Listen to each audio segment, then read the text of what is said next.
US at Israel versus Iran, ang totoong dahilan ng digmaan. Noong unang bahagi ng 2026, napanood ng buong mundo ang biglang pagtaas ng tensyon sa Middle East na humantong sa isang mapanganib na labanan na kinasasangkutan ng tatlong makapangyarihang bansa, ang United States, Israel at Iran. Lumipad ang mga missile sa iba't ibang hangganan, nagkaroon ng airstrike sa mga military base, at nanganib ang mahalagang ruta ng langis at rehiyon. Dahil dito, naging totoo ang posibilidad ng isang mas malawak na digmaan sa Middle East. Ngunit, paano nga ba nagsimula ang hidwaan na ito? Para po maintindihan kung bakit nagkaroon ng tensyon sa pagitan ng United States, Israel at Iran, kailangan nating balikan ang ilang dekada ng kasaysayan, mga revolusyon, ambisyon sa nuclear technology at matagal ng tunggalian sa rehiyon. Ito ang kwento kung paano nauwi sa digmaan ang relasyon ng US, Israel at Iran. Ano nga ba ang pinagmulan ng alitan? Hindi nagsimula kamakailan ang alitan sa pagitan ng Iran, Israel at United States. Nag-ugat ito noong 1979 nang maganap ang Iranian Revolution. Bago ang revolusyon, kaalyado ng United States ang Iran at mayroon ding tahimik na relasyon sa Israel. Ngunit nagbago ang lahat ng maupo sa kapangyarihan ang bagong pamahalaan ng Iran matapos ang revolusyon.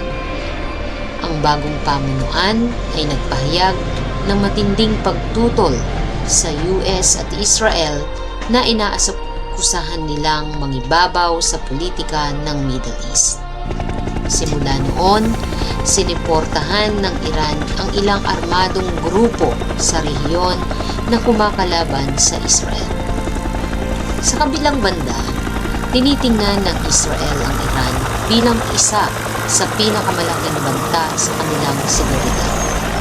Dahil dito, nabuo ang isang tinatawag na shadow war, isang lihim na labanan na kinabibilangan ng intelligence operations, cyber attacks at mga proxy conflicts sa iba't ibang bansa sa Middle East. Habang lumilipas ang taon, lalo pang tumitindi ang tensyon. Ngunit may isang issue na lalong nagpalala sa sitwasyon, ang nuclear program ng Iran. Ayon sa Iran, ang kanilang nuclear program ay para lamang sa enerhiya at pananaliksik. Ngunit pinangangambahan ng Israel at US na maaari itong magamit upang makagawa ng nuclear weapons. Paano tumaas ang tensyon noong 2020s?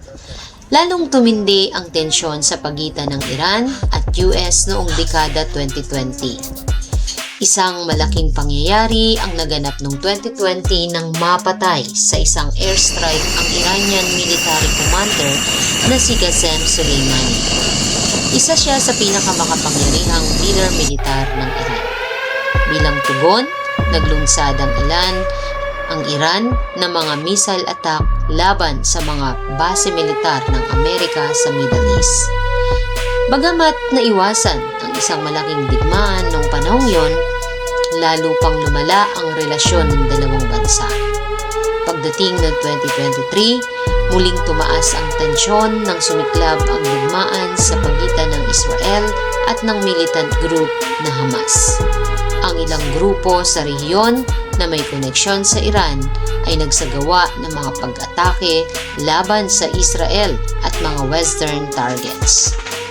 Bilang tugon, nagsagawa ang Israel ng mga airstrike laban sa mga grupong ito at sa ilang Iranian-linked facilities. Noong 2024, nangyari ang isang makasaysayang pangyayari. Sa kauna-unahang pagkakataon, direktang nagpalitan ng missile attack ang Iran at Israel. Ang Middle East ay unti-unting lumalapit sa isang mas malaking digmaan. Ang pag-atake ng Israel noong 2025. Noong Hunyo 2025, biglang lumala ang sitwasyon. Naglunsad ang Israel ng isang malaking surprise attack laban sa Iran. Mahigit 200 fighter jets ang ginamit upang bombahin ang iba't ibang target sa loob ng Iran. Kabilang sa mga target ang mga military base, missile facilities at nuclear-related sites. May mga ulat na ilang matataas na opisyal ng militar at nuclear scientist ng Iran ang namatay sa operasyon. Bilang ganti, naglunsad ang Iran ng mga ballistic missiles patungo sa mga lungsod ng Israel. At sa loob ng ilang araw, nagkaroon ng matinding palitan ng mga airstrike sa pagitan ng dalawang bansa.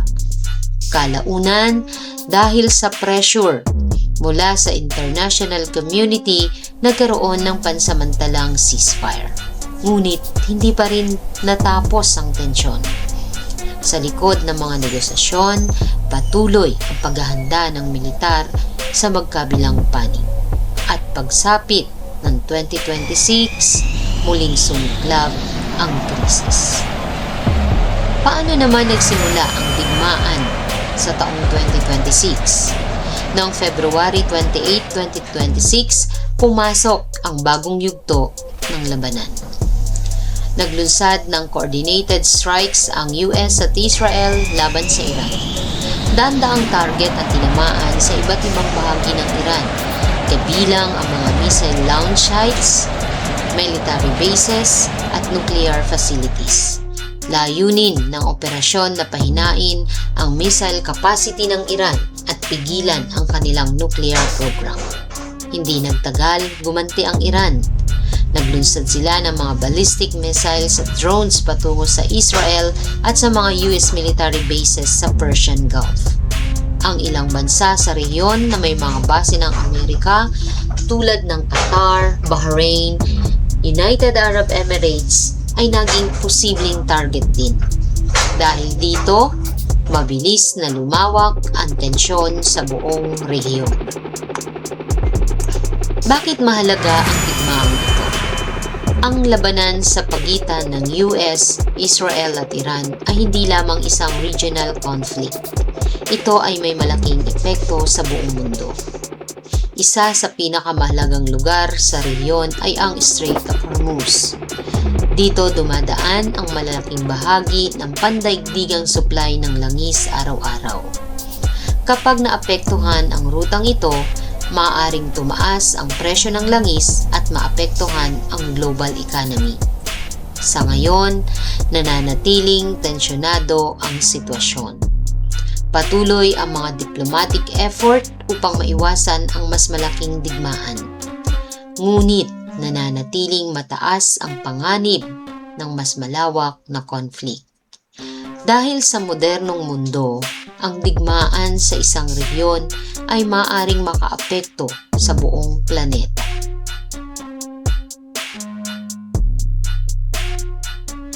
Kung nakatulong ang video na ito upang mas maintindihan ang kasalukuyang sitwasyon sa mundo, huwag pong kalimutang mag-subscribe para sa mas marami pang videos tungkol sa geopolitics, world conflicts at global events. Ito po ang Life and Things. Manatiling informed, manatiling curious.